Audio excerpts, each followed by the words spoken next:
بسم اللہ الرحمن الرحیم۔ یہ آیت جو ہے یہ بحث کس کی چل رہی ہے بتائیے؟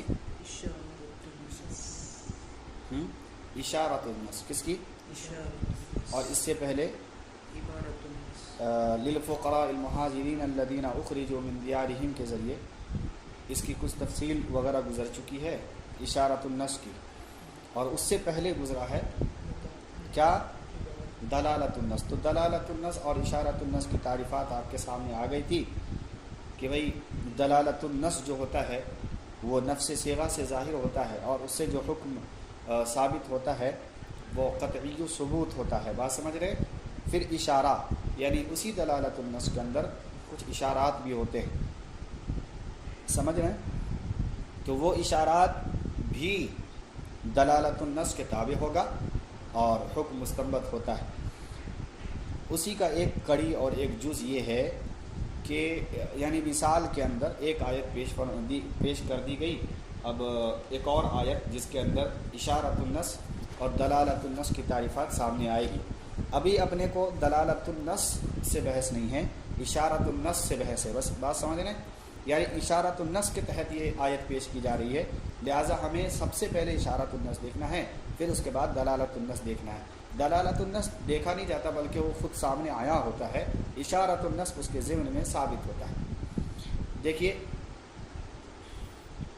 ایک آیت جو ہے احل لکم لیلۃ الصیام الرفث الی نسائکم، تم لوگوں کے واسطے روزہ کی شب میں اپنی بیویوں سے مشغول ہونا حلال کر دیا گیا ہے۔ کیا ترجمہ کریں گے؟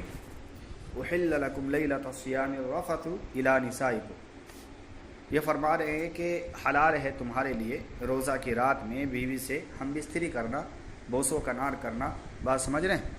ہن لباس لکم، وجہ اس کی یہ ہے کہ تم جو ہے ان کے لباس ہو اور وہ تمہارے لباس۔ علم اللہ انکم تختانون انفسکم، بات سمجھ رہے ہیں؟ اللہ تعالیٰ کو اس کی خبر تھی کہ تم خیانت کے گناہ میں اپنے آپ کو مبتلا کر رہے تھے۔ علم اللہ انکم تختانون انفسکم، اللہ تعالیٰ کو اس بات کا علم تھا کہ تم خیانت کے گناہ میں اپنے آپ کو ملوث کر رہے تھے۔ فتاب علیکم، بس تمہارے اوپر انہوں نے کیا کیا؟ عنایت فرمایا اور تم کو معاف فرمایا۔ وعفا عنکم، تم سے درگزر کا معاملہ فرمایا، سمجھے؟ پھر آگے فرمایا کہ باشروہن وابتغوا ما کتب اللہ لکم، سمجھے؟ تو اب تمہارے لیے اجازت ہو گئی ہے کہ باشروہن، تم ان سے مباشرت بھی کر سکتے ہو، مل بھی سکتے ہو، مل ملاو کر سکتے ہو، بات سمجھے؟ وابتغوا ما کتب اللہ، اور بس اتنا خیال رکھو کہ اللہ تعالیٰ نے جو تمہارے لیے لکھ دیا ہے، سمجھ رہے، اسی کی طلب کرو، اس چیز کی طلب کرو جو اللہ تعالیٰ نے تمہارے لیے متعین کر دیا۔ کتب اللہ لکم وکلوا واشربوا، کھاؤ پیو، یہاں تک کہ دیکھو یہ جو لفظ ہے حتی یتبین لکم الخیط الابیض من الخیط الاسود من الفجر، بات سمجھ رہے ہیں؟ کھاؤ پیو کہاں تک؟ یہ ہمیں بیان کرنا مقصود ہے کہ تم کو صبح کی سفیدی، سمجھے، صبح کی سفید دھاری سیاہ دھاری سے ممتاز نظر آنے لگے، اس وقت تک کیا کرنا چاہیے؟ کھانا پینا چاہیے، سمجھ رہے ہیں؟ صبح کی سفید دھاری رات کی سیاہ دھاری سے ممتاز نظر آنے لگے، پہلے رات ہوتی ہے پھر اس کے بعد صبح ہوتی ہے، تو رات کی جو سفید دھاری ہے ظاہر بات ہے جب صبح ہوگا تو اس پہ غالب آئے گا۔ تو کھانا پینا کب تک ہے؟ جب تک کیا فرما رہے ہیں؟ رات کی سفید دھاری ممتاز جب ہو جائے اس وقت تک کیا کرنا ہے؟ چھوڑ جو ہے کھانا پینا چھوڑ دینا، وہاں سے پھر روزہ کا وقت شروع ہوتا ہے۔ ثم اتموا الصیام الی اللیل، پھر اس کے بعد روزہ کو جو ہے نا مکمل کرو، کہاں تک؟ رات تک۔ الی اللیل، الی کا صیغہ استعمال۔ مسئلہ جیسے میں نے آیت کا ترجمہ کیا سب سمجھ میں آ گیا آپ کو؟ اس کے اندر جو بتایا گیا ہے اس میں ایک تو یہ کہا گیا کہ روزہ کا مقصد کیا ہے، سمجھ رہے؟ روزہ کا رکن کیا ہے؟ یاد رکھیے کہ روزہ کے 3 ارکان ہیں، کھانا پینا اور بیوی سے ہم بستری کرنا، اس کو چھوڑنا یہی روزہ کہلاتا ہے، سمجھ رہے ہیں؟ کھانے پینے اور بیوی سے ہم بستری سے رکنے کا نام کیا ہے؟ روزہ ہے، یہی اس کے رکن ہے۔ اس کے علاوہ روزہ کے اور کوئی رکن ذکر نہیں کیا گیا، بات سمجھ رہے ہیں؟ اتنی بات سمجھ میں آ گئی ہے کہ روزہ کے 3 ارکان ہوئے، 3 رکن ہوئے، کھانا ہے اور پینا ہے اور بیوی سے ہم بستری سے رکنا ہے۔ کب سے کب تک ہے؟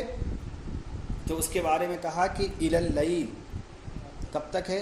رات تک ہے، رات کی ابتدا جہاں سے شروع ہوتی ہے وہاں تک ہے۔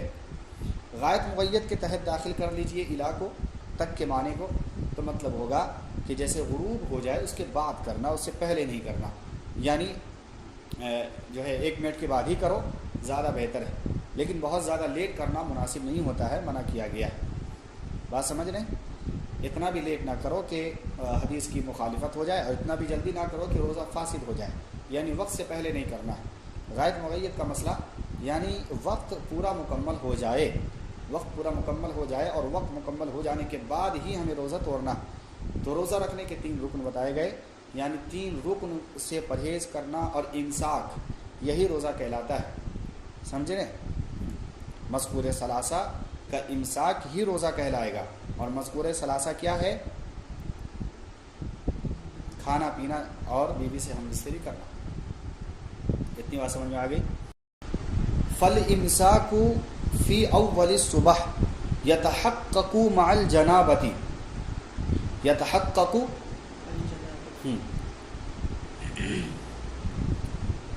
امساک جو ہے وہ صبح کے جزو اول سے ہے، جنابت کے ساتھ متحقق ہونے کے معنی میں استعمال ہوگا، یعنی امساک صبح کے جزو اول سے متحقق ہوگا جنابت تک۔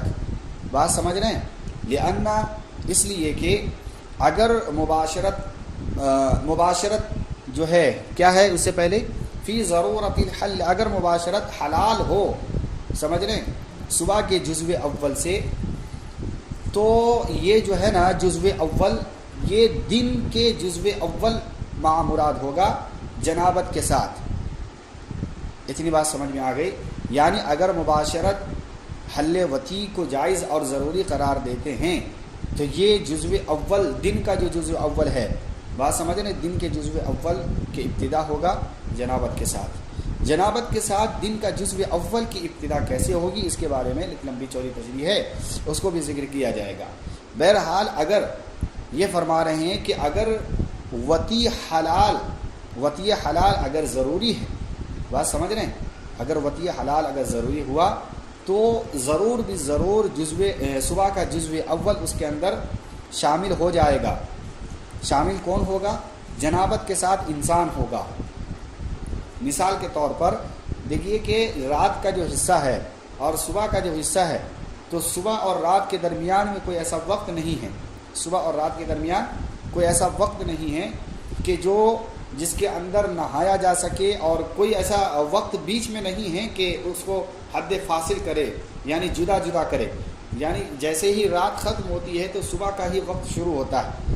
اب جب رات کو وطی حلال کہا گیا ہے کہ رات میں بھائی جو ہے نساؤکم حرث لکم فاتوا حرثکم، اس طریقے کا جو معاملہ ہے، اور جو اس کے اندر جو ہے کھانے پینے کی اور بیوی سے ہم بستری کی اجازت دی گئی ہے رات کے وقت میں روزہ داروں کو، یعنی جو رات کا وقت ہے جو روزہ رکھنے کا نہیں ہے وقت، تو ان وقتوں میں جو رات کا وقت ہے اس کے اندر بیوی سے مباشرت کو حلال کہا گیا ہے شریعت میں، اور کھانا پینا بھی جائز ہے۔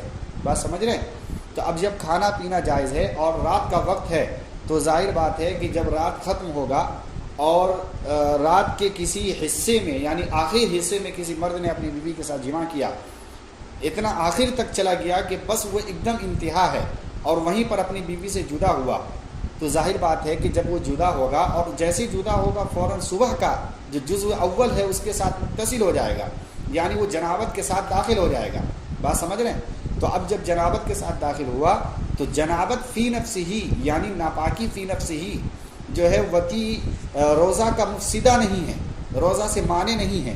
روزہ سے مانے صرف یہ ہے کہ روزہ کی حالت میں کھانا نہیں ہے، پینا نہیں ہے، اور بیوی سے جماع نہیں کرنا ہے۔ اس کا مطلب یہ نہیں ہے کہ بھائی جنابت کی حالت میں اگر روزہ کی حالت میں داخل ہو جائے انسان، روزہ کے ایام میں داخل ہو جائے انسان، تو روزہ ٹوٹ جائے گا، یہ معنی نہیں ہے۔ تو جنابت روزہ سے معنی نہیں ہے، مطلب یہ ہے، یہ کیا کہتے ہیں، ان یکون الجزء الاول من النہار مع وجود الجنابت کا مطلب یہ ہے کہ دن کے جزو اول میں وہ ضرور بھی ضرور داخل ہو جائے گا جنابت کے ساتھ۔ تو ظاہر بات ہے کہ جب جنابت کے ساتھ داخل ہوا تو یہ انسان کا فطری کیا ہے، یہ اللہ رب العالمین کا عطا کیا ہوا ہے، فطرت ہے، تو اس کے اوپر احکام بندے پہ مرتب نہیں ہوتا ہے، لہٰذا اب جنابت روزہ کا مفسدہ نہیں بنے گا، معنی نہیں بنے گا، بات سمجھ رہے ہیں؟ تو لہٰذا میں نے کہا کہ روزہ سے معنی صرف 3 چیز ہے، اور وہ کیا ہے؟ کھانا پینا اور بیوی سے جماع کرنا ہے روزہ کی حالت میں، نہ کہ رات میں۔ اگر رات میں کسی نے کیا اور ناپاکی کی حالت میں صبح کیا تو یہ مانع نہیں ہے، کیا نہیں ہے؟ یعنی اس کا روزہ نہیں ٹوٹے گا۔ اتنی بات سمجھ میں آئی؟ تو فالامساک فی اول صبح کے جزو اول میں رکنا یتحقق ہوگا، متحقق ہو جائے گا جنابت کے ساتھ، بات سمجھ رہے ہیں؟ جنابت کے ساتھ متحقق ہوگا، اور اگر کیا بولتے ہیں حل وطی مباشرت اگر ضروری ہے تو یہ صبح کے دن کے جزو اول کے صبح کے اندر جنابت کے ساتھ داخل ہونا پایا جائے گا۔ فالامساک فی ذالک الجز، تو یہ جز امساک صوم کے اندر نہیں پایا جائے گا، یعنی نہیں مانا جائے گا۔ فالامساک فی ذالک الجز صوم، بات سمجھ رہے ہیں؟ تو یہ جز امساک صوم کے جس کا بندے کے ادا کرنے کا، یعنی بندے کو پورا کرنے کا حکم عطا کیا گیا ہے، یہ کیا ہوگا؟ امساک صوم ہوگا، اور اسی جز کے اندر وہ چیز کا پایا جانا ضروری ہوگا، بات سمجھ رہے ہیں؟ اگر اس جز کے اندر وہ چیز نہیں پائی گئی ہے تو پھر روزہ نہیں ٹوٹے گا۔ اگر ان جز کے اندر، یعنی جو صبح سے لے کر کے رات کا آخر وقت تک ہے، اس کے اندر اگر یہ جز پایا گیا ہے جس کا بندے کو یہ کہا گیا ہے کہ بھائی پورا کرنا ہے، تو اب جب اس کے اندر وہ 3 چیز پائیں گے تبھی مفسدہ صوم ہوگا۔ اتنی بات کو یاد رکھیے۔ فکان ھذا اشارۃ الی ان الجنابۃ، تو یہ فرما رہے ہیں کہ یہ اشارہ اس بات کی طرف ہے کہ جنابت جو ہے صوم کے منافی نہیں ہے۔ ھذا اشارۃ الی ان الجنابۃ لا تنافی الصوم، صوم کے منافی نہیں ہے، یعنی صوم کو، روزہ کو توڑنے والا نہیں ہے۔ کیا توڑنے والا نہیں ہے بھائی؟ جنابت۔ ولزم من ذلک ان المضمضۃ والاستنشاق، فرما رہے ہیں کہ جب یہ قاعدہ بیان کر دیا گیا کہ جنابت کیا بولتے ہیں منافی صوم نہیں ہے، تو اس سے یہ بات لازم ہو جاتی ہے کہ مضمضہ اور استنشاق یہ بھی منافی صوم نہیں بنے گا، یہ بھی منافی صوم نہیں بنے گا۔ مضمضہ کہتے ہیں کلی کرنے کو، اور استنشاق کہتے ہیں ناک میں پانی ڈالنے کو۔ دیکھو، ہمیں دلالت النص، ہمیں کیا کہتے ہیں، عبارت النص سے یہ بات ثابت ہوئی کہ روزہ رکھنے کی جو امداد ہے، تو امداد کہاں سے کہاں تک ہے بولو؟ صبح سے لے کر کے غروب تک، بات سمجھ رہے ہیں؟ اور کیا معنی ہوتا ہے روزہ رکھنے کے رکن کیا کیا بتائے گئے؟ وہ 3 چیزیں، یعنی ہم بستری کرنا بیوی سے اور کھانا پینا، اس سے رکنے کا نام ہی روزہ ہے۔ یہ بات متحقق ہو گئی ہے۔ اب جب یہ بات متحقق ہو گئی اور یہ بھی بات عبارت النص کے اندر آ گیا کہ امساک جو ہے، یہ جنابت جو ہے، یہ صوم کا منافی نہیں ہے، تو ظاہر بات ہے کہ اگر کسی انسان نے وطی کیا ایسے حالت میں کہ جب وہ دن کا، رات کا آخری پہر چل رہا تھا اور دن کے حصے میں داخل ہو گیا جنابت کے ساتھ، تو ظاہر بات ہے کہ غسل کرنا اس کے اوپر کیا ہے؟ واجب ہے، کیونکہ نماز قرآن پڑھنے کے لیے غسل کرنا ضروری، بغیر غسل کے وہ نماز ادا نہیں کر سکتا، بات سمجھ رہے ہو؟ تو اب جب غسل کرے گا تو غسل بغیر غسل کی جو رکن ہے، غسل کے جو فرائض ہیں، کتنے ہیں بولو؟ 3 ہے نا؟ تو اس میں سے 2 دیکھو، 2 کیا ہے؟ ناک میں پانی ڈالنا ہے، اور کیا ہے؟ کلی کرنا ہے۔ تو معلوم چلا کہ کلی کرنا اور ناک میں پانی ڈالنا نہانے کے، یعنی غسل کی تکمیلیت مکمل ہونے کے لیے ضروری۔ اب جب ضروری ہے اور ایک انسان جو ہے جنابت کے عالم میں، روزہ کی حالت میں داخل ہو گیا ہے، تو اس کے اوپر نہانا بھی لازم ہے، کیونکہ نماز پڑھنا پڑے گا اس کو، نماز تو فرائض میں سے ہے، لہٰذا غسل مباح ہو گیا۔ اب جب غسل مباح ہوا، جائز ہو گیا، تو غسل کے رکن، کیونکہ غسل کہتے ہی ہیں ناپاکی سے پاک ہونے کو، تو اس کے اندر جو مزمزہ ہے اور استنشاق ہے یہ بھی جائز ہوگا، اس سے روزہ نہیں ٹوٹے گا۔ دیکھو کہاں سے کہاں دلیل پکڑنا ہے۔ اگر کلی کرنا کیوں جائز ہے روزہ میں؟ وجہ اس کی یہ ہے کہ غسل جائز ہے، غسل کرنا ہی ہے، اور غسل کیوں جائز ہوا؟ کیونکہ بیچ میں کوئی حد فاصل نہیں ہے، کوئی ایسا وقت نہیں ہے جس کے اندر غسل کرے، بلکہ جیسے رات کا آخری حصے تک اجازت ہے بیوی سے ہم بستری کرنے کھانے پینے کی، اب جب وہ وقت ختم ہوا، صبح کا وقت شروع ہو چکا ہے، اب جب شروع کا وقت ہوا تو اب نہانا بھی ہے، نہائے گا تو ظاہر بات ہے کہ روزہ کے عالم میں نہائے گا، اور نہانا جب ہی پایا جائے گا جب غسل ہوگا، اور غسل کے دین ہے پورے بدن پہ پانی بہانا، تو وہ تو بہا لے گا، لیکن جو مزمزہ استنشاق ہے وہ پایا جانا ضروری ہے، تبھی تو غسل ہوگا، لہٰذا اب کہا کہ اس سے بھی روزہ نہیں ٹوٹے گا۔ اب جب اس سے روزہ نہیں ٹوٹے گا تو ایک اور مسئلہ مستنبط ہوتا ہے، ذرا اس کو بھی دیکھ لیجیے۔ دیکھو یہ سب جو ہے اشارۃ النس ہے، استنشاق مزمزہ، یہ کیا بنے گا؟ اشارۃ النس۔ اور غسل کا واجب ہونا روزہ کے عالم میں غسل کا جائز ہونا، یہ بھی اشارۃ النس ہے، اور روزہ کے عالم میں غسل کے اندر کلی کرنا، یہ بھی اشارۃ النس ہے، اور روزہ کے عالم میں ناک میں پانی ڈالنا، یہ بھی اشارۃ النس ہے۔ تو یہ ایک لڑی بنتی ہوئی چلی جا رہی ہے جو سمجھ میں آتا ہے مسئلہ، لیکن عبارت النس جو اوپر تھا، بات سمجھ میں آ رہا ہے؟ وَيَتَفَرَّعُ مِنْ أَنَّ مَنْ ذَاقَ شَيْئًا بِفَمِهِ لَمْ يَفْسِدُ صَوْمُهُ۔ اب یہ فرما رہے ہیں کہ اگر کسی نے کوئی چیز چکھی، من ذاق شیئن، کوئی شخص ہے کہ روزہ کے عالم میں کوئی چیز چکھتا ہے، سمجھ رہے ہیں؟ اب جب ظاہر بات ہے کہ چکھنا ایک الگ ہوتا ہے، کھانا ایک الگ ہوتا ہے، بات سمجھ رہے ہیں؟ چکھنا کھانے کے معنی میں نہیں ہوتا، بلکہ چکھنا یہاں جو مراد ہے وہ چکھ کر کے اس کے ذرات کو اندر لینے کے معنی میں نہیں ہے، بلکہ انسان چکھے اور اس کے بعد کلی کر دے، یعنی اس کا ذرات بھی اندر نہ جائے۔ تو ظاہر بات ہے اگر آپ نمک کو چکھیں گے یا نمک ملی ہوئی چیز کو چکھیں گے تو چکھنے سے کیا ہوتا ہے، اس کی تر و تازگی اور اس کے اندر نمک ہے یا کمی ہے، مرچی زیادہ ہے، اس کا ٹیسٹ پورے جسم کے اندر سے یہ مطلب سمجھ میں آ جاتا ہے، ان کا ذہن قبول کر لیتا ہے، سمجھ رہے ہیں کہ اس کے اندر نمک ہے یا نہیں ہے۔ تو اب دیکھو اس کا جو نمکیت ہے وہ چکھنے سے اس کے جسم کے اندر چلا جاتا ہے، پیٹ کے اندر نہیں جاتا، اس کے جسم کے اندر اس کی رطوبت کا احساس پہنچتا ہے۔ جب رطوبت کا احساس پہنچا ہے تو اس سے بھی روزہ نہیں ٹوٹے گا۔ کیوں نہیں ٹوٹے گا؟ دیکھو غسل کے اندر کیا ہے، ناک میں پانی ڈالنا ضروری ہے اور کلی کرنا ضروری ہے۔ اب جب آپ کلی کیے تو پانی کی دو قسمیں ہیں، ایک ہے کھارا پانی اور ایک ہے میٹھا پانی۔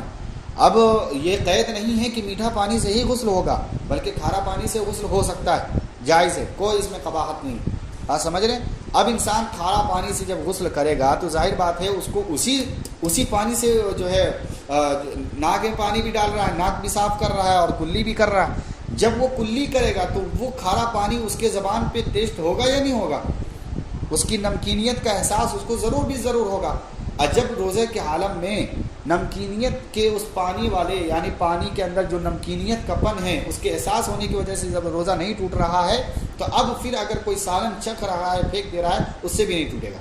اگر ٹوٹنا تھا تو وہیں پر روزہ ٹوٹ چکا ہوتا جب وہ غسل کر رہا تھا۔ بات سمجھ میں آ رہا؟ لہٰذا نمک کا چکھنا کھانے کے اندر اس سے روزہ نہیں ٹوٹے گا۔ ہاں وہ چیز الگ ہے کہ مکروہ ہوگا یا نہیں ہوگا، لیکن بہرحال روزہ ہمیں اس سے بحث نہیں۔ وَيَتَفَرَّعُ مِنْهُ مَنْ ذَاقَ شَيْئًا بِفَمِهِ لَمْ يُفْسِدُ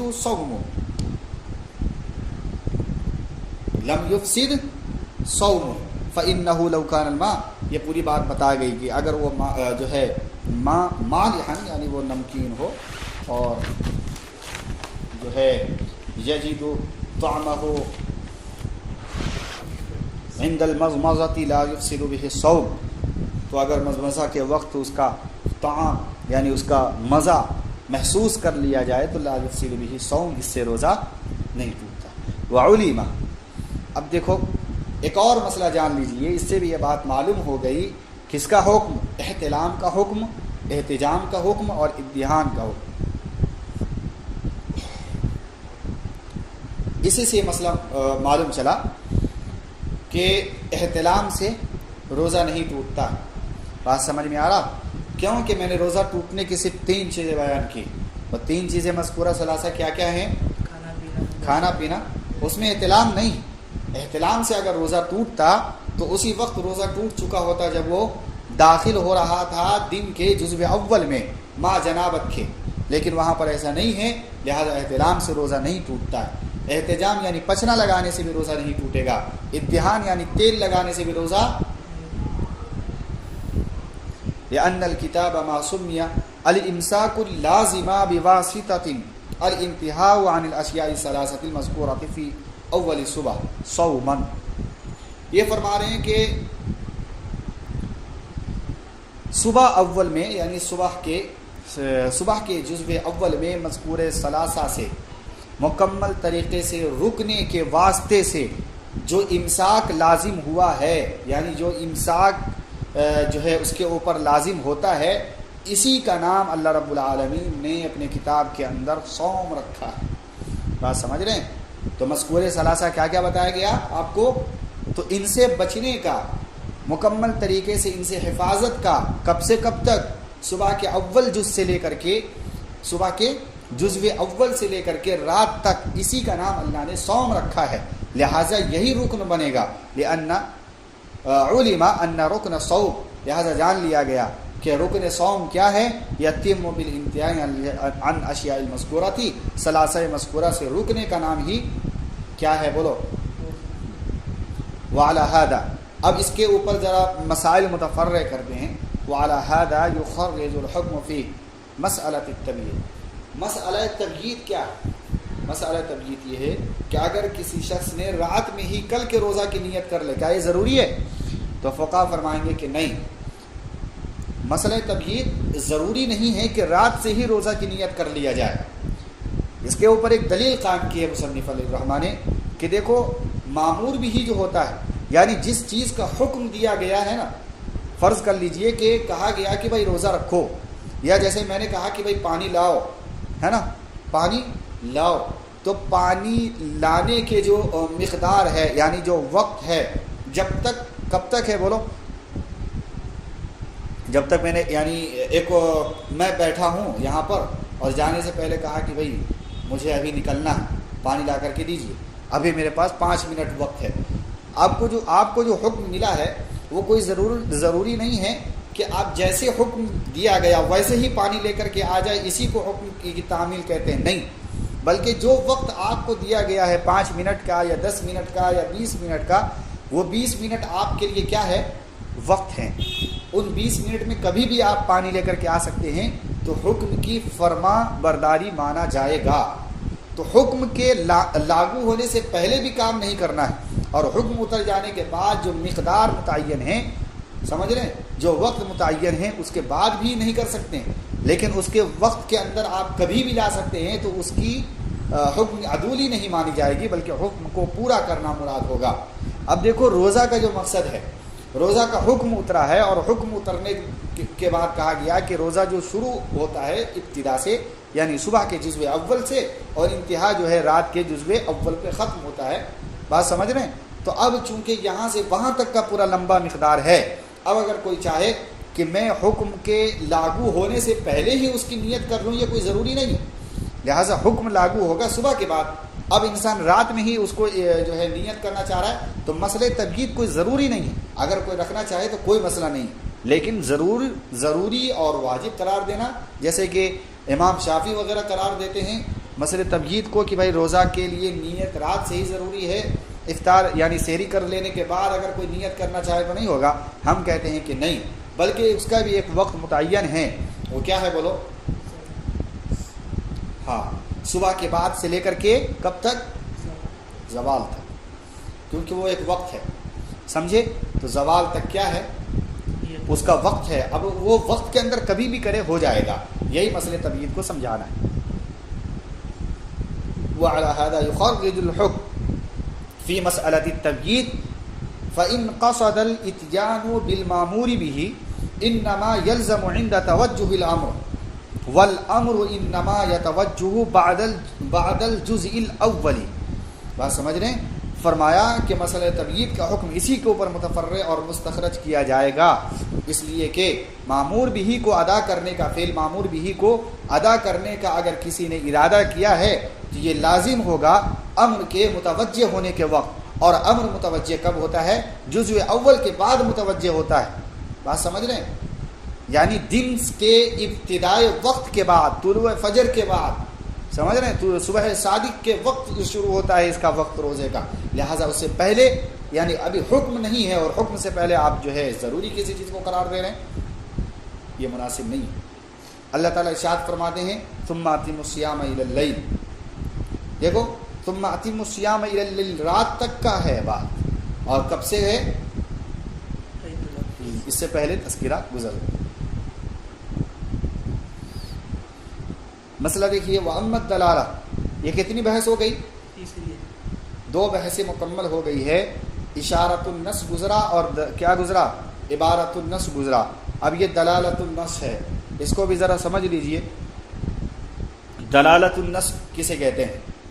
فَهِيَ مَا عُلِمَ عِلَّةُ لِلْحُكْمِ الْمَنْصُوصُ عَلَيْهِ لُغَةً لَا اجتہادًا وَلَا اسْتِنباطًا۔ دلالت النص، نص کی دلالت جان لیا گیا، اس سے جان لیا جاتا ہے کہ حکم کی علت منصوص علیہ پر لغت کے اعتبار سے ہوتا ہے، نہ کہ اجتہاد و استنباط کے اعتبار سے، یعنی لغت کے قبیل سے اس کے منصوص علیہ پر حکم مرتب ہوگا علت کے ساتھ، علت کے پائے جانے کے وقت، سمجھ رہے ہیں؟ علت کے پائے جانے کے وقت حکم منصوص علیہ پر جو حکم لگے گا وہ لغوی یعنی لغت کے اعتبار سے لگے گا، سمجھ رہے ہیں، نہ کہ اجتہاد و استنباط کے اعتبار سے۔ یاد رکھیے کہ اس کے اندر اجتہاد و استنباط کی گنجائش نہیں ہوتی ہے بالکل قطعا۔ یہ بات سننے والے کو سن لینے سے خود بخود معلوم چل جاتا ہے۔ لغت کا یہ مطلب نہیں ہے کہ وہ عربی داں ہونا، بلکہ کسی بھی کوئی بھی زبان کا انسان ہو، جب وہ اپنی زبان کا کوئی لفظ سنے اور اس کے اندر جو ہے منصوص علیہ، اس منصوص علیہ پر کوئی حکم مرتب ہو، اور اس کے اندر وہ علت کہ جس کے اوپر منصوص علیہ مرتب ہوتا ہے، وہی علت اگر کسی دوسری شے کے اندر پائی جائے تو پھر اس علت پر بھی حکم منصوص علیہ وہی لگے گا جو اس سے پہلے والے پر لگ چکا ہے، پھر اس کے اوپر اجتہاد و استنباط کی ضرورت نہیں۔ بات سمجھ میں آ رہا کہ ایک منصوص علیہ حکم تھا کہ جس کے اوپر حکم لگ گیا، فرض کر لیجئے کہ قباحت کا یا حرام کا، اب جب اس حکم کے اوپر کسی علت کی بنیاد پر حرام ہونے کا فتویٰ یا حکم آ گیا ہے، اب وہی علت جب کسی دوسری چیز کے اندر ہی پائی جائے گی تو وہ بھی حرام ہو جائے گا۔ مثال کے طور پر کہ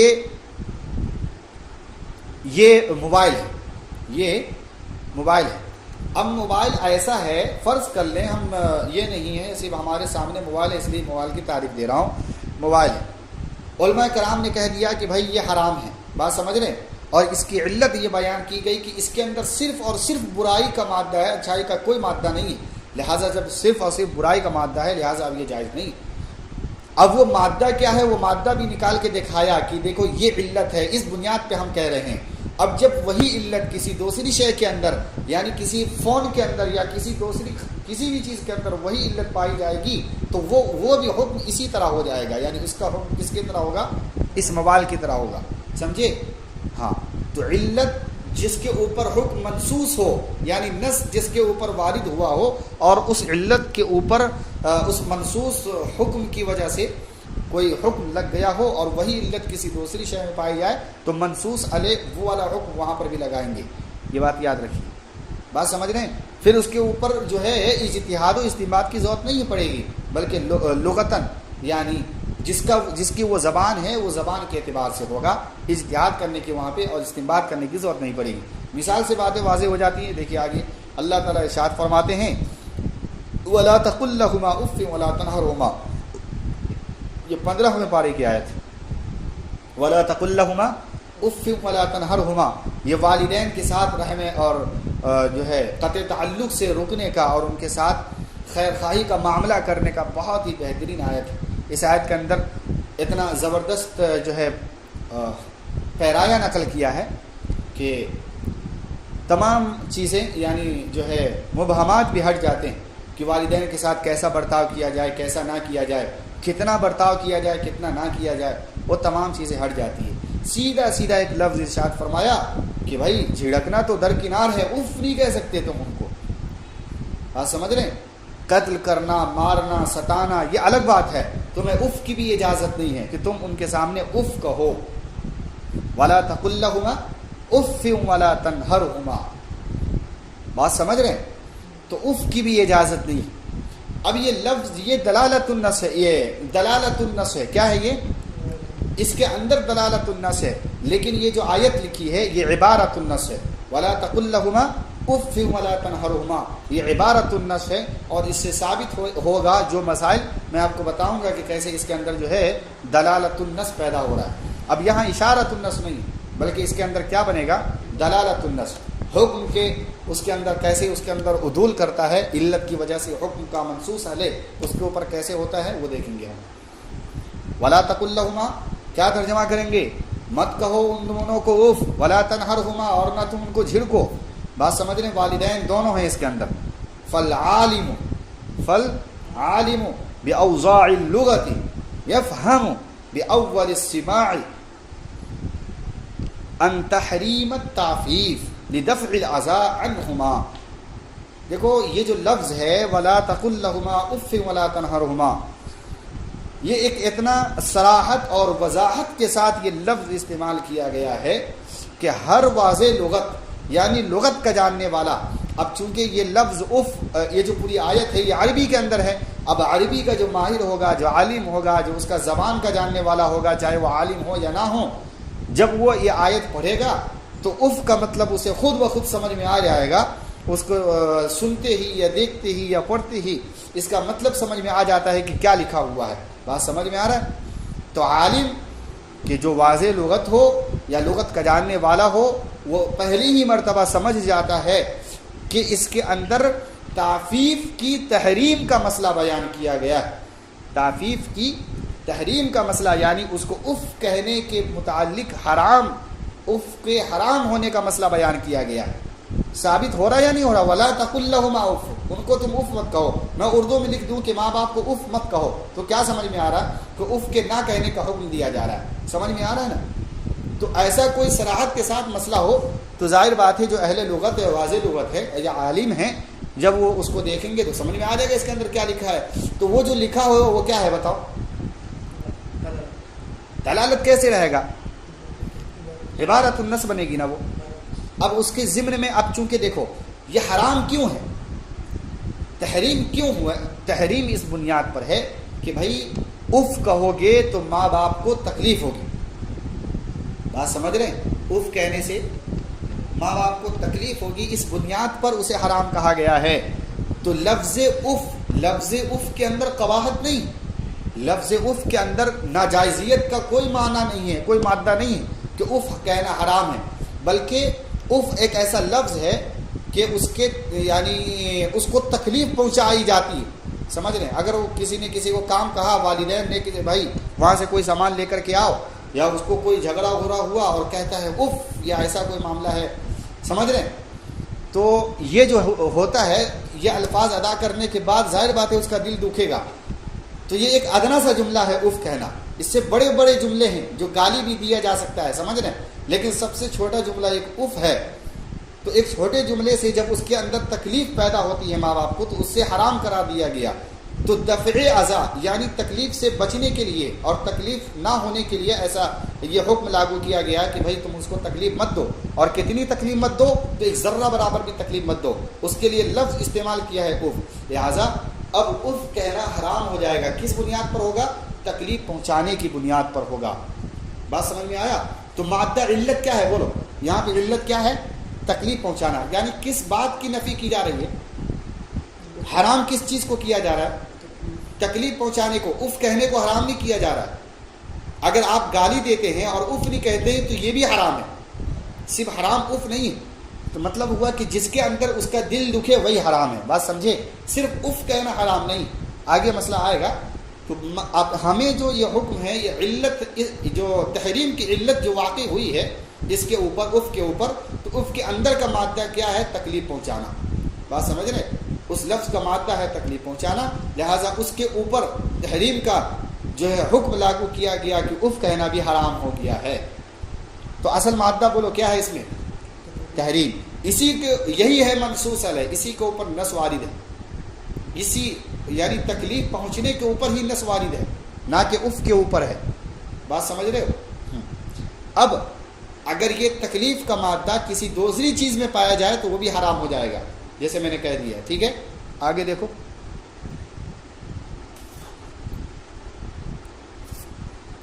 وحکم هذا النوع عموم الحکم المنصوص علیہ بعموم علتہ. دیکھیے یہ جو نوع ہیں یہ علت کے عموم کی وجہ سے منصوص علیہ کے حکم پر عمومیت کا درجہ رکھتا ہے. اسی بنیاد یہ جو ہم نے کہا وحکم هذا النوع عموم الحکم المنصوص علیہ عموم علت، کہ علت کے عام ہونے کی وجہ سے منصوص علیہ کا حکم بھی عام ہو جاتا ہے. سمجھ رہے ہو؟ یہ قاعدہ، اسی قاعدہ کی بنیاد پر بہت سارے مسائل کی تخریج ہوئی ہے. ولہذا المعنی، انہی میں سے ایک معنی دیکھو یہ ہے کہ ایک انسان کہتا ہے قلنا، ہم کہتے ہیں، یعنی فقہا کہہ رہے ہیں کہ ہم کہتے ہیں بتحریم الضرب والشتم والاستخدام عن الابی لسبب الاجارہ والحبس بسبب الدین او القتل قصاصا. فرما رہے ہیں کہ اسی وجہ سے تحریم بمعنی حرام ہے. تحریم یعنی حرام ہو جائے گا مارنا، والدین کو مارنا. کیوں کہ اس کے اندر مارنے سے کیا ہوتا ہے؟ اس کو تکلیف پہنچتی ہے، اور تکلیف ہی حرام ہے. علت جو تحریم کی علت واقع ہے وہ کیا ہے بولو؟ تکلیف پہنچانا تھا، نہ کہ اف تھا. بات سمجھ میں آیا؟ تو قلنا، ہم کہتے ہیں کہ حرام ہے الضرب مارنا، والشتم گالی دینا. کن کو بولو؟ والدین کو. والاستخدام عن الابی، اور والد سے خدمت لینا، یہ جائز نہیں ہے. بسبب الاجارہ، اجارہ کے سبب والد سے خدمت لینا جائز نہیں. یعنی فرض کر لیجئے کہ کوئی ایسا معاملہ تھا کہ جس کے اندر جو ہے اجارہ کی تعریفات کے اندر جو آپ نے پڑھے ہوں گے، مطلب یہ ہے کہ والد سے خدمت لینا اس بنیاد پر کہ کوئی کام ایسا کیا گیا کہ اس کو نہ کیا، اور اس نہ کرنے کے باداش میں آ کر کے اس کو کہا جا رہا ہے کہ اب اتنا کام کرو میرا، تب وہ چیز بھرپائی ہو جائے گی. لہٰذا اب جو اس ضمن میں خدمت لیا جا رہا ہے وہ جائز نہیں. والحبس، اور روکنا، جیسے کہ قرض دیا باپ کو اور قرض بولا کہ 1 سال میں ادا کر دینا، اب وہ قرض ادا نہیں کیا تو اس قرض کے ادا نہ کرنے کی بنیاد پر بیٹا اس کو قید کرنا چاہتا ہے یا جیل میں ڈالنا چاہتا ہے، یہ جائز نہیں. والحبس بسبب الدین والقتل قصاصا، اگر باپ کسی اپنے اولاد کو قتل کر دیتا ہے تو باپ کو قصاص میں قتل نہیں کیا جائے گا. یہ مسئلہ یاد رکھیے کہ اگر کسی باپ نے اپنے والدین، باپ نے کسی اپنے اولاد کو قتل کیا، چاہے وہ لڑکا ہو یا لڑکی ہو، قتل کر دیا کسی بھی طریقے سے، چاہے وہ قتل بالسبب ہو یا قتل بالخطا ہو یا قتل عمد ہو یا شبہ عمد ہو، یا پھر جو بھی ہو، جس بھی طریقے سے ہو، 5 قسموں میں قتل کے، تو اس کے اوپر کیا ہے؟ قصاص میں قتل نہیں کیا جائے گا. اب ظاہر بات ہے کہ قتل میں قصاص قتل عمد میں ہوتا ہے، نہ کہ شبہ عمد میں، اور نہ ہی قتل خطا اور شبہ خطا میں، اور نہ ہی قتل بالسبب میں. لہذا قصاص تو صرف اور صرف شبہ قتل عمد میں کیا جاتا ہے. لہذا اگر کسی باپ نے اپنے بچوں کا جان بوجھ کر کے اور اعلی قتل کے ساتھ قتل کیا ہے، پھر بھی اس کو قصاص میں قتل نہیں کیا جائے گا. بات سمجھ میں آ رہا ہے؟ کیوں نہیں قتل کیا جائے گا؟ تعظیم اور توقیر کے لیے کہ باپ ہوتا ہے، بچہ بچہ ہوتا ہے. ہاں وراثت سے محروم ضرور ہو جائے گا، وراثت سے محروم ضرور ہو جائے گا. یعنی باپ اگر قتل کرتا ہے اپنے بچوں کا تو قصاص میں باپ کو قتل نہیں کیا جائے گا، لیکن بچے کی وراثت باپ کو نہیں دی جائے گی. کیوں کہ باپ نے قتل کیا ہے، اس کا تو تھوڑا نہ تھوڑا گناہ تو ہوتا ہی ہے. لہٰذا اب وراثت نہیں دی جائے گی، اس کا وہ جرم ہے، وہ اس کی وہی سزا ہے، وراثت سے محروم ہو جائے گا، لیکن قتل میں قتل نہیں کیا جائے گا. اتنی بات سمجھ میں آ گئی؟ تو دیکھو دلالت النص بمنزلۃ النص کے ہے، دلالت النص نص کے مرتبہ کے ہے. یہ حکم بیان کیا جا رہا ہے دلالت النص کا، یعنی جو مرتبہ جو مقام نص کا تھا وہی مرتبہ وہی مقام کس کا بھی ہے. ہاں یعنی یہ جو ہے قطعی الثبوت ہوتا ہے دلالت النص. بات سمجھ رہے ہیں؟ قطعی ثبوت ہوتا ہے، اس کے اوپر احکام عقوبات لاگو ہوتے ہیں، احکام شرعیات لاگو ہوتے ہیں. دلالت النص سے جو مسئلے ثابت ہوتے ہیں، مولانا سو رہے ہیں کیا؟ دلالت النص سے جو مسئلے ثابت ہوتے ہیں تو اس کے اوپر کیا ہوتا ہے؟ عقوبات یعنی سزائیں ثابت ہوتی ہے. فرض کر لیجئے کہ کسی نے اپنے باپ کو مارا یا قتل کر دیا، بات سمجھ رہے ہو، تو دیکھو دفع اعضاء کے لیے تحریم تھا، لیکن اس کے بارے میں باپ کو مارنے یا گالی دینے کے بارے میں تو کوئی آیت ایسی صراحت ہے نہیں. اب ظاہر بات ہے کہ اب اس پہ سزائیں تو ہوں گی، جو بھی مسائل ہوں جو دلالت النص سے ثابت ہوں، اگر وہ دلالت کے قبیل سے ہے، وہ نص کے قبیل سے نہیں ہے، لیکن پھر بھی اس کے اوپر عقوبات کا استحقاق کیا جاتا ہے. مثال کے طور پر کفارہ کے اندر، اب آگے آئے گی مثالیں، دلالت النص بمنزلۃ النص حتی صح اثبات العقوبۃ بدلالت النص، یہاں تک کہ صحیح ہو جاتا ہے عقوبت کا اس بات دلالت النص کے اندر.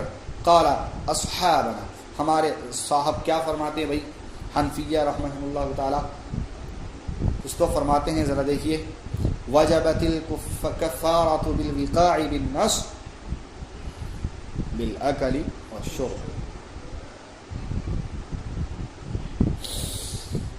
دیکھو کفارہ کے اندر، روزہ کے اندر نص کیا تھا؟ نص یہ تھا کہ جماع سے رکنا اور کھانے پینے سے رکنا.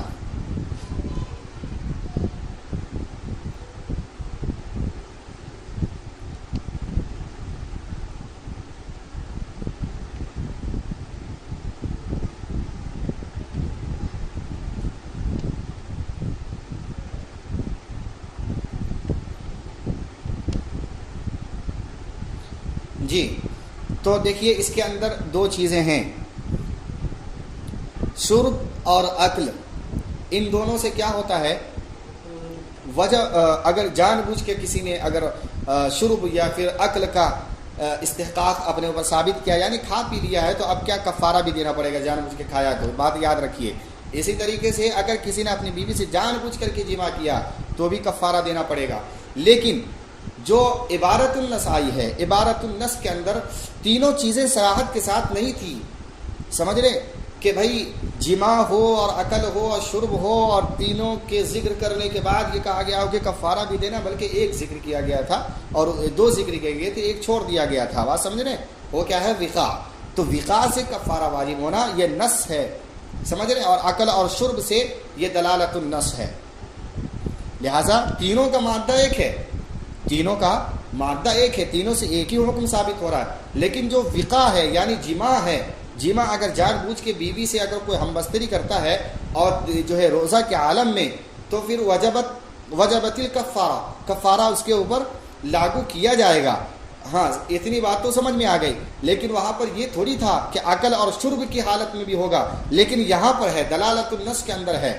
سمجھ رہے ہیں؟ کیونکہ رکن تھا، اور رکن یہ بھی ہے جب ایک رکن سے ادا ہو رہا ہے تو 2 اور 3 کے رکن سے بھی وہی چیز ادا ہوگی. کیوں کہ نص کے اوپر جو احکام ثابت ہوتے تھے وہی علت اور وہی چیز یہاں پر بھی ہے، شرب اور عقل میں بھی ہے. لہٰذا جب علت یہاں پر بھی پائی گئی تو وہی حکم یہاں پر بھی آئے گا، اور یہ دلالت النص بنے گا. علی اعتبار هذا المعنى، اسی معنی کا اعتبار کرتے ہوئے کہا گیا ہے کہ یدار الحکم علی تلک العلت.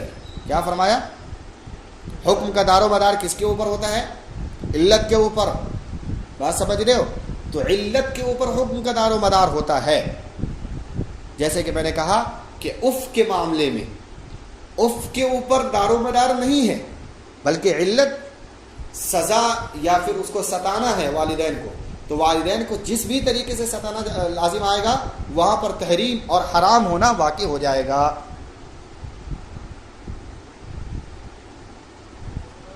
امام قاضی ابو زید رحمۃ اللہ علیہ فرماتے ہیں کہ جو تعفیف کا مسئلہ تھا نا، یعنی اف کرنے کا، اگر وہ فرماتے ہیں کہ کسی قوم یا کسی برادری یا کسی انسانوں میں یہ طریقہ رائج ہو کہ اف کو عزت اور تکریم کے لیے استعمال کیا جاتا ہے، اف کو عزت اور تکریم کے لیے اگر استعمال کیا جاتا ہے تو پھر حرام نہیں ہے.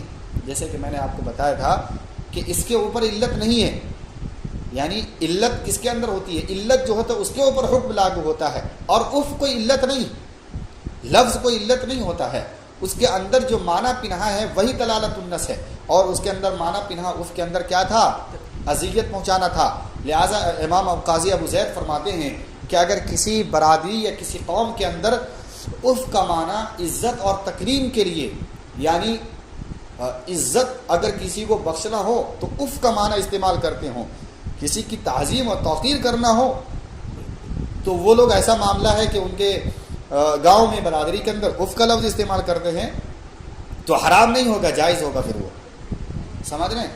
ہاں، قاضی امام ابو زید فرماتے ہیں کہ لو ان قوما یعتدون التعفیف کرامتا لا یحرم علیہم، ان کے اوپر حرام نہیں ہوگا اگر کسی نے تعفیف کا لفظ کرامت کے لیے، یعنی کس کے لیے؟ عزت و توقیر کے لیے استعمال کیا۔ وَكَذَلِكَ قُلْنَا، اسی بنیاد پر ہم کہتے ہیں کہ اللہ تعالیٰ کا ایک قول، یا ایھا الذین آمنوا اذا نودی للصلاۃ من یوم الجمعہ فاسعوا الی ذکر اللہ وذروا البیع، تو کیا فرمایا؟ یا ایھا الذین آمنوا اذا نودی للصلاۃ، اے ایمان والو جب نماز کے لیے صدائیں بلند کی جائے تو تم نماز کی طرف لب کو، بات سمجھ میں آیا؟ تو ولو فرضنا بیعا، اب اس کے اندر فرمایا گیا کہ بھائی جمعہ کی اذان ہو جائے تو خرید و فروخت کیا کر دو؟ بند کر دو اور نماز کے لیے چلے جاؤ، تو یہ حکم ہے یا نہیں ہے؟ اب بتاؤ اس کے اندر علت کیا ہے؟ بولو، علت یہ ہے نماز پڑھنا، علت کیا ہے؟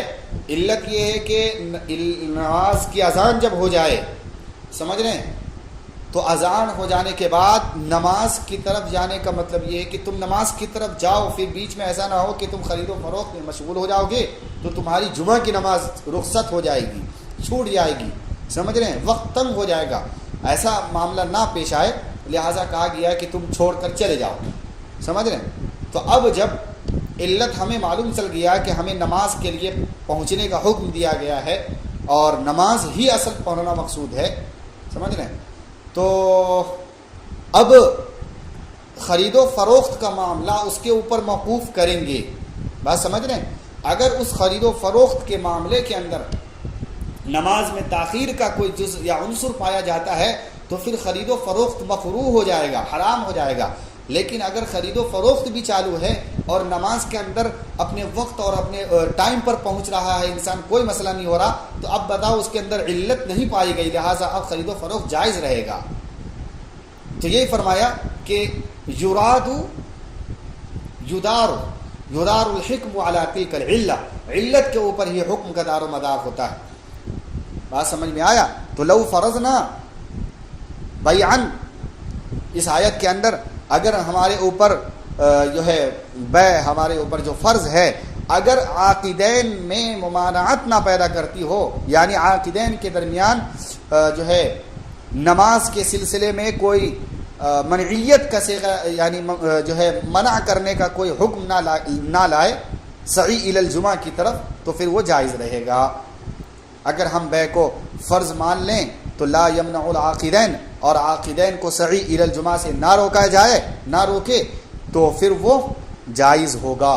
سعی الی الجمعہ کا لفظ استعمال فرمایا اور عاقدین کا، یعنی اگر خرید و فروخت چالو ہے اور سعی الی الجمعہ سے جو ہے سعی الی الجمعہ کی طرف اگر ہمیں پہنچنے میں اور رکاوٹ پریشانی ہو رہی ہے یا جمعہ کی نماز ہمیں چھوٹنے کا خطرہ ہے، تو پھر عاقدین کا بیع کرنا اور خرید و فروخت کرنا جائز نہیں ہوگا۔ لیکن اگر عاقدین کا جمعہ کی نماز بھی پڑھ رہے ہیں تو پھر عاقدین کا دونوں چیزیں درست ہے۔ بیان کان فی سفینۃ، مثال کے طور پر کہ ایک سفینہ کہتے ہیں کشتی کو، تجری الی الجامع لا یکرہ البیع، فرما رہے ہیں کہ کشتی کے اندر دو لوگ سوار تھے یا دو سے زیادہ لوگ سوار تھے، اب وہ کشتی ایسی ہے جو جامع مسجد کی طرف جا رہی ہے، جمعہ کا وقت ہے، سمجھ رہے ہیں، بہت سارے لوگ نماز کے لیے جا رہے ہیں، اب یہ بھی اس میں کشتی میں سوار ہو گیا، دو آدمی، اب اس کے اندر کوئی بک رہا ہے کچھ سامان، تو فرما رہے ہیں کہ اب جو بک رہا ہے اس کے اندر سامان، اس سامان کا آپس میں خرید و فروخت جائز ہے۔ کیوں؟ کہ خرید و فروخت اصل معنی سعی الی الجمعہ نہیں ہے، بلکہ سعی الی الجمعہ سے معنی کیا چیز ہے؟ نماز اگر وہ اس میں پڑ جائیں گے تو نماز چھوٹنے کا اندیشہ ہے، بات سمجھ رہے ہیں؟ تو یہ علت ہے۔ لہٰذا اب تو کشتی جتنے وقت میں خرید و فروخت نہ کرو پھر بھی اتنے وقت میں جائے گا، خرید و فروخت کرو تبھی بھی کشتی جو چلتی ہے اتنے وقت میں پہنچے گی۔ کوئی کار میں بیٹھا ہوا ہے، کار میں جو ہے بات بھی کر رہا ہے، خرید و فروخت بھی چالو ہے، کوئی مسئلہ نہیں نا، جمعہ کے لیے جا رہے ہیں وہ لوگ۔ لیکن اگر جمعہ جو ہے بازار میں لگائے ہوئے ہیں اور اذان ہو گئی ہے اور بازار میں کوئی سامان بیچا جا رہا ہے تو کہا جائے گا کہ نہیں، تم نماز پڑھو، جمعہ کے بعد بیچنا مکروہ۔ بس سمجھ میں آ گیا؟ سورہ جمعہ کی تفسیر اس کے لیے آپ کو بڑا اچھا رہے گا، ذرا مطالعہ کر لیجئے گا، اس کے اندر بڑی وضاحت کے ساتھ اور بھی ساری چیزیں۔ ہم چلتے ہیں، ٹائم اپنے پاس نہیں۔ بیان کانا فی سفینۃ تجری الی الجامع لا یکرہ البیع وعلی ھذا قلنا، اسی بنیاد پر ہم نے کہا، بنیاد دیکھو کیا ہے ہمارا، بنیاد ہمارا دیکھو کیا ہے کہ علت، یعنی جو حکم کا دار و مدار علت کے اوپر ہوتا ہے، حکم کا دار و مدار علت کے اوپر ہوتا ہے۔ اب ظاہر بات ہے کہ جو علت اللہ نے جس علت کو حرام قرار دیا ہے وہ علت اب جہاں پر بھی دنیا کی کسی بھی چیز میں پائی جائے گی وہ حرام ہی رہے گا۔ تو حکم کا دلالت النص سے یہی مراد ہے، بات سمجھے؟ منصوص علیہ کا علت، منصوص علیہ کی علت اگر کسی دوسرے چیز کے اندر پائی جاتی ہے تو وہی منصوص علیہ کا حکم اس کے اوپر بھی اترے گا۔ اب دیکھو علت اس کے اندر ایک اور چیز بیان کی گئی ہے، وعلی ھذا قلنا اذا حلف، یہاں تک کہ اگر ایک بعض مرتبہ بعض لوگ ہوتے ہیں، سمجھ رہے ہیں، اذا حلف لا یضرب، قسم کھایا ایک آدمی ہے کہ امراتہ، وہ میں اپنی بیوی کو نہیں ماروں گا، یہ قسم کھایا، کیا قسم کھایا؟ اپنی بیوی کو نہیں ماروں، سمجھ رہے ہیں؟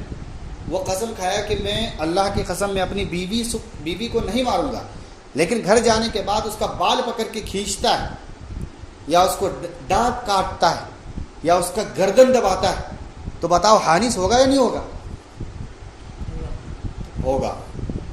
علت دیکھنا ہے ہمیں، علت کیا ہے؟ میں اس کو نہیں ماروں گا مطلب سزا نہیں دوں گا، مارنا مراد یہاں نہیں بلکہ سزا نہیں دوں گا، یہ اس کو تکلیف نہیں دوں گا۔ لہٰذا صرف مار سے ہی تکلیف نہیں ہوتی ہے، گردن دبائیں گے تکلیف نہیں ہوگی، دانت کاٹ رہے بتاؤ تو تکلیف تو ہونی ہے، بال نوچ رہے ہیں تو عورت کو تکلیف تو ہونی ہے، لہٰذا ان سے وہ حانث ہو جائے گا اور قسم ٹوٹ جائے گا اس کا، اب وہ قسم کی کفارہ ادا کرے گا۔ اتنی بات سمجھ میں آ گیا؟ تو فرمایا کہ اذا قلنا اذا حلف لا یضرب امرأتہ، یہاں تک کہ اگر کسی انسان نے قسم کھایا کہ اپنی بیوی کو مارے گا نہیں، فمد شعرہا، پھر اس کے بعد اس کا بال کھینچا، او عزہا، یا اس کو دانت کاٹا، او خنقہا، یا اس کو گردن دبوچ لی، تو یحنث، حانث ہو جائے گا۔ اذا کان بوجہ کیا بولتے ایلام، ایلام کی وجہ سے، تکلیف پہنچانے کی وجہ سے، ایلام کا بمانا، ایلام بمانا ایذا، یعنی تکلیف پہنچانے کی وجہ سے کیا ہو جائے گا؟ حانث ہو جائے گا۔ ولو وجد صورت ضرب، سمجھ میں آ رہا ہے؟ اتنی بات نہیں، اب دیکھو،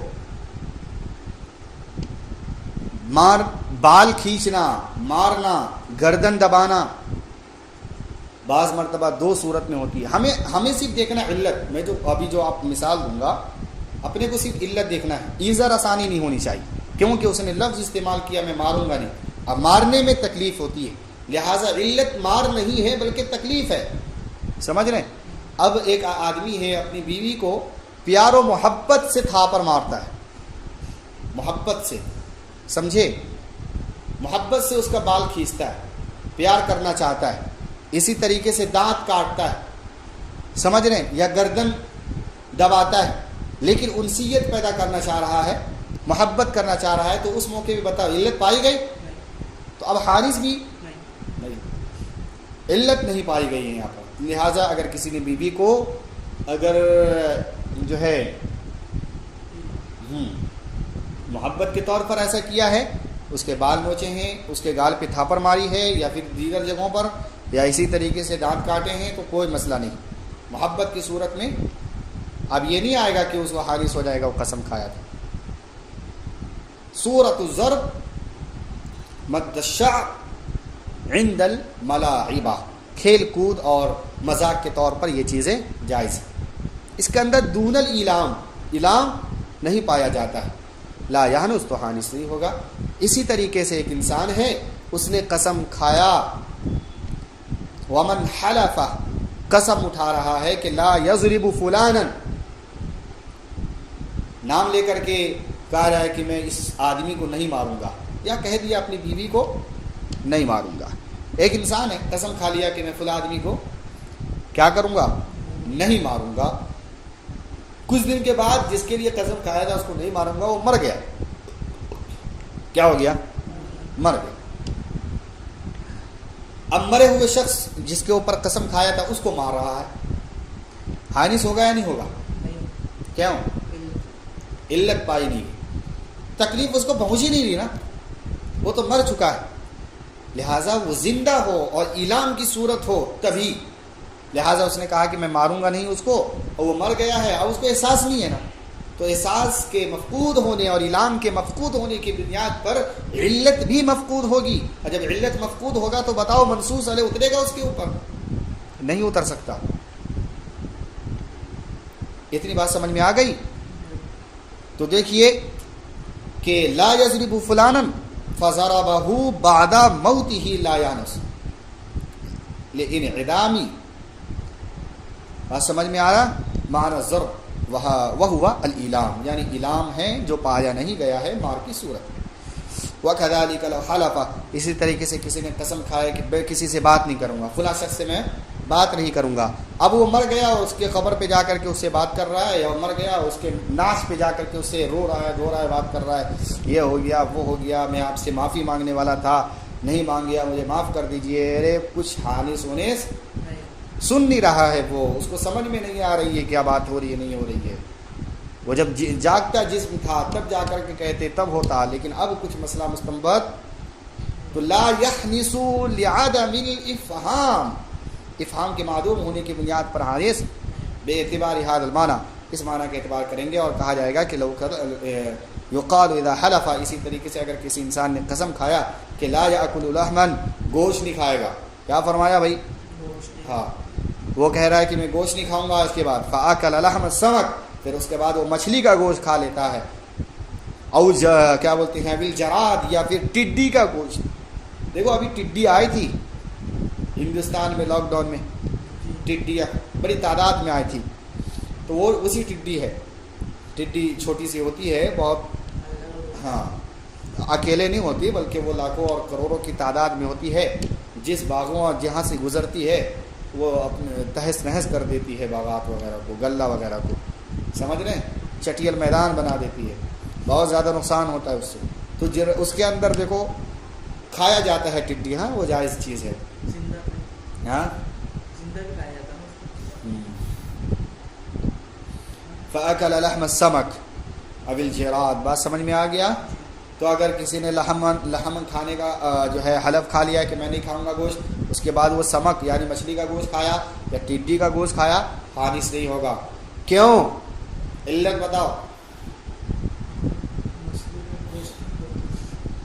مچھلی میں گوشت نہیں ہوتا، کیا ہوتا ہے؟ کیا گوشت نہیں بولتے اس کو؟ علت کیا ہے؟ میں بتا دیتا ہوں، دیکھیے علت کی گوشت کی تعریف یہ ہے کہ وہ گوشت جو خون سے بنے اس کو گوشت کہا جاتا ہے۔ اصل بات سمجھ نہیں آ رہا ہے؟ وہ گوشت جو خون سے بنتا ہے وہ اصل گوشت ہوتا ہے، اور جو خون سے نہ بنے وہ گوشت نہیں۔ لہٰذا مچھلی کے اندر فی نفسی خون ہوتا ہی نہیں، یہ متفق مسئلہ ہے کہ مچھلی کے اندر خون نہیں ہوتا، لیکن آپ کہیں گے ہمیں دکھتا ہے لال لال ہے زبردست، جتنی بڑی مچھلی اتنا ہی خون، ٹنوں ٹن خون نکلتا اس میں سے، دیکھو خون نہیں ہوتا، وہ ایک جو ہے پانی ہوتا ہے جو لال صورت میں ہوتا ہے، سمجھ رہے؟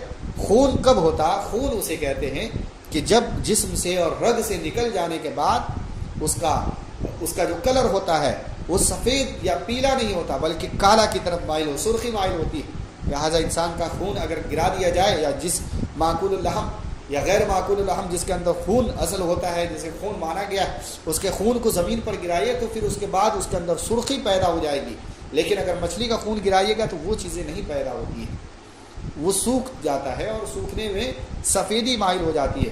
معلوم چلا کہ سفید خون سفید ہو جائے پھر وہ خون نہیں ہوتا، وہ پانی ہوتا ہے جو لال صورت ہوتی ہے۔ لہٰذا بہت ساری انسان کے جسم میں پانیاں ہوتی ہیں، سفید پانی بھی ہوتے، لہٰذا سفید خون نہیں ہوتا۔ میری بات سمجھ میں آ گئی ہے؟ تو دیکھو خون جو ہوتا ہے، وہ خون جس انسان کے اندر خون والا ہے، تو اب اس کا گوشت اگر وہ اس کے اندر اصل ہے حقیقت میں خون، تو گوشت بھی خون سے ہی بنے گا، لیکن اگر خون نہیں ہے تو گوشت خون سے نہیں بنے گا۔ ٹڈی کے اندر خون نہیں ہوتی ہے، اس کا جو گوشت ہے وہ ایسا ہی ہے، تو پھر وہ گوشت کے معنی میں، لحم کے معنی میں نہیں، سمک کے اندر خون نہیں ہے، دوسری چیز ہے، لہٰذا اب وہ اس کا جو گوشت ہے وہ لحم کے معنی میں نہیں، یہ معنی مراد ہے۔ علت سمجھ میں آ گئی ہے آپ کو یہاں پر؟ چلیے، تو اسی طریقے سے قسم کھا لیا کہ بھائی سمک اور جراد نہیں کھائے گا تو یا لا حانس نہیں ہوگا، ولو اکلا، اگر اس نے کھا لیا خنزیر کا گوشت، تو دیکھو خنزیر کے اندر خون ہوتا ہے اور خون سے ہی اس کا گوشت بنتا ہے، لہٰذا حانس ہو جائے گا۔ انسان کے اندر خون ہوتا ہے، انسان کے گوشت کو کھانے سے بھی حانس ہو جائے گا۔ بات سمجھ میں آ رہا؟ اس لیے کہ عالم کا سن لینا یا ایک مرتبہ جان لینا، دیکھ لینا، یہ اس بات کی طرف دلالت کرتا ہے کہ وہ چیز ممیز یعنی فرق بیان ہو جاتی ہے ان چیزوں کے درمیان۔ انما ہوا احتراز، لہٰذا احتراز کیا جائے گا اس صورت میں جب کہ دم یعنی خون سے بنتا ہو وہ یعنی لحم، سمجھ رہے ہیں؟ فیکون الاحتراز، تو دمویات یعنی خون والے جو گوشت ہیں اس کا اگر کسی نے تناول کر لیا ہے تو اسی کے اوپر حکم لاگو ہو جائے گا۔ یہاں تک الحمدللہ آج جو ہے دلالت النص کی بحث پوری ہوئی۔ اب یہاں سے ایک اور بحث ہے اقتضاء النص، اور یہ آخری ہے، اس کو یاد رکھیے۔